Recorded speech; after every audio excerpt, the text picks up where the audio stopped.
আজকে বিএনপির পক্ষ থেকে তাদের প্রস্তাবগুলো আমাদের দেয়া হয়েছে। এটা লিখিত প্রস্তাব, নিশ্চয়ই আপনারা অনুমান করতে পারছেন আমরা এখন পর্যন্ত সেটা পড়িনি। ফলে তাদের প্রস্তাবগুলির বিষয়ে তো মন্তব্য করা সম্ভব নয় আমার পক্ষে যতক্ষণ আমরা পড়ছি। অন্যান্য যে সমস্ত সেগুলো অন্যান্য দলের পক্ষ থেকে আমরা প্রস্তাব পেয়েছি, সেগুলো আমরা পড়ব। আমাদের দায়িত্ব হচ্ছে যে বিভিন্ন স্টেক হোল্ডারের কাছ থেকে যে সমস্ত প্রস্তাব আমরা পাচ্ছি সেগুলোর মধ্য থেকে যে প্রস্তাবগুলো সেগুলো নিয়ে আমরা আলাপ আলোচনার মাধ্যমে আমরা কিছু সুপারিশ তৈরি করব। ইতিমধ্যে আপনারা জানেন যে আমাদের একটা ওয়েবসাইটে আমরা মন্তব্য সংগ্রহ করেছি, তাতে প্রায় 50,000-এর বেশি মন্তব্য আমরা গতকাল পর্যন্ত পেয়েছি, মধ্যরাত্র পর্যন্ত, যেটা নির্ধারিত সময় ছিল। আমরা স্টেক হোল্ডারদের সাথে আলোচনাগুলো অব্যাহত রেখেছি। ইতিমধ্যে আরও কয়েকটি সংগঠনের সাথে আমরা কথা বলবো এবং কয়েকজন নেতৃস্থানীয় ব্যক্তির সাথে। এর বাইরে যেটা আমরা আগামী সপ্তাহে থেকে অবশ্যই শুরু করব সেটা হচ্ছে একটা জরিপ, সারা বাংলাদেশে একটা জরিপ তৈরি করব, যাতে করে সমস্ত ধরনের মানুষের মতগুলো আমরা পাই। ধরুন নগর এলাকার, গ্রাম এলাকার, বয়স্ক, তরুণ, সকলের।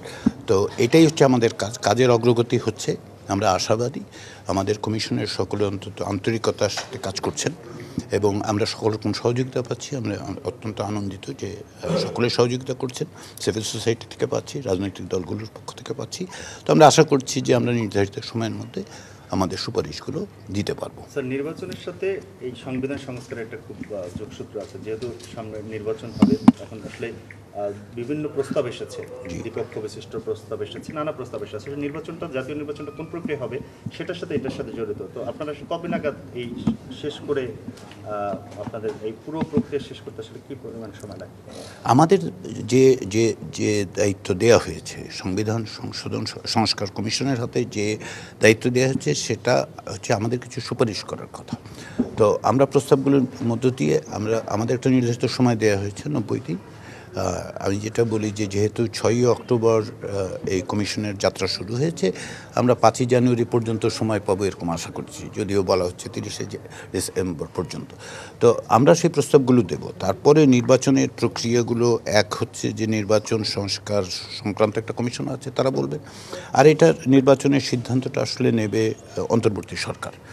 আমাদের ক্ষেত্রে শুধুমাত্র এই নির্বাচন তো নয়, সংবিধান তো কেবলমাত্র একটি নির্বাচনের বিষয় নয়। আগামীকালের নির্বাচন, আগামী বছরের নির্বাচন, গত বছরের নির্বাচন নয়।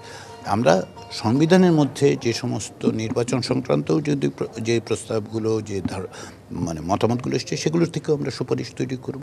ফলে সুনির্দিষ্ট করে নির্বাচনের বিষয়টা কবে হবে, কী প্রক্রিয়া হবে, সেটা সরকার বলতে পারবে। এবং আমাদের পক্ষে, বিশেষ করে সংবিধান সংস্কার কমিশনের পক্ষে বলা সম্ভব না এটা।